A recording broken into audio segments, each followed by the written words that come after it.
Hebrews chapter 11. Now faith is confidence in what we hope for and assurance about what we do not see. This is what the ancients were commended for.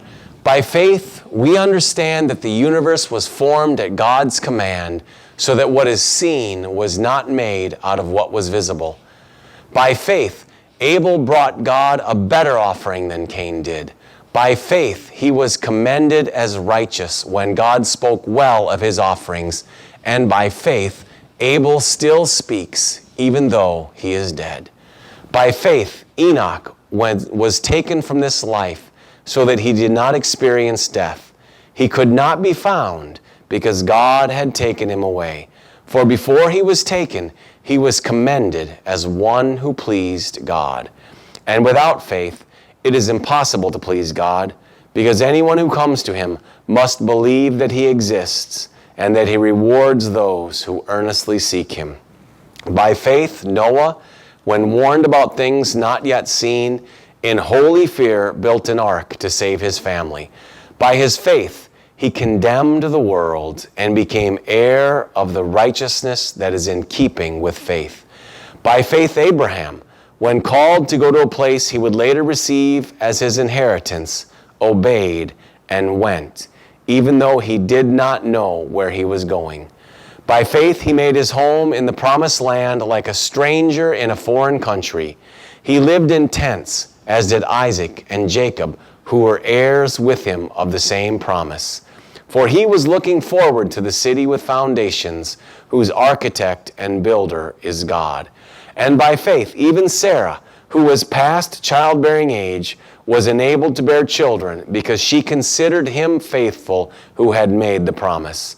And so, from this one man, and he as good as dead, came descendants as numerous as the stars in the sky and as countless as the sand on the seashore. All these people were still living by faith when they died. They did not receive the things promised. They only saw them and welcomed them from a distance, admitting that they were foreigners and strangers on earth. People who say such things show that they are looking for a country of their own. If they had been thinking of the country they had left, they would have had opportunity to return. Instead, they were longing for a better country, a heavenly one. Therefore, God is not ashamed to be called their God, for he has prepared a city for them. By faith, Abraham, when God tested him, offered Isaac as a sacrifice.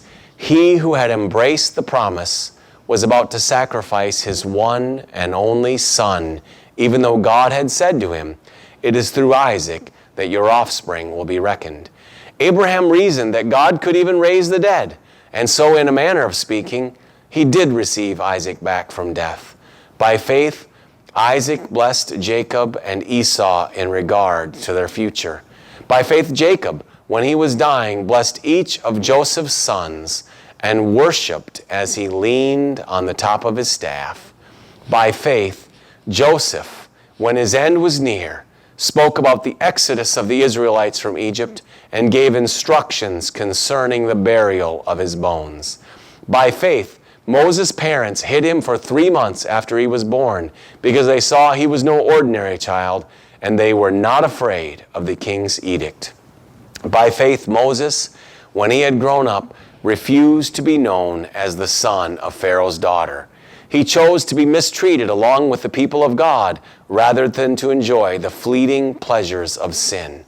He regarded disgrace for the sake of Christ as of greater value than the treasures of Egypt, because he was looking ahead to his reward. By faith, he left Egypt, not fearing the king's anger.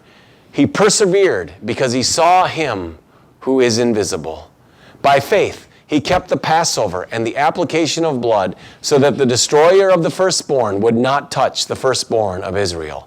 By faith, the people passed through the Red Sea as on dry land, but when the Egyptians tried to do so, they were drowned.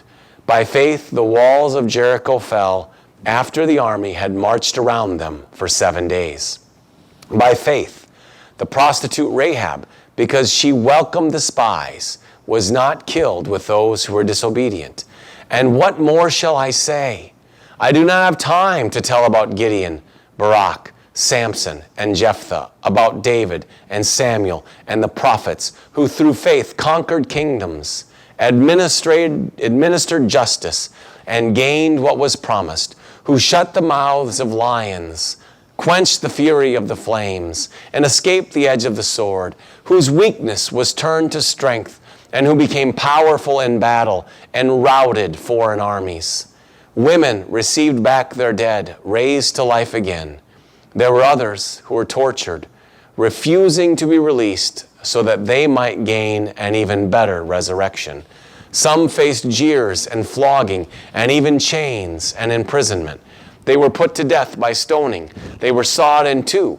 They were killed by the sword. They went about in sheepskins and goatskins, destitute, persecuted, and mistreated. The world was not worthy of them.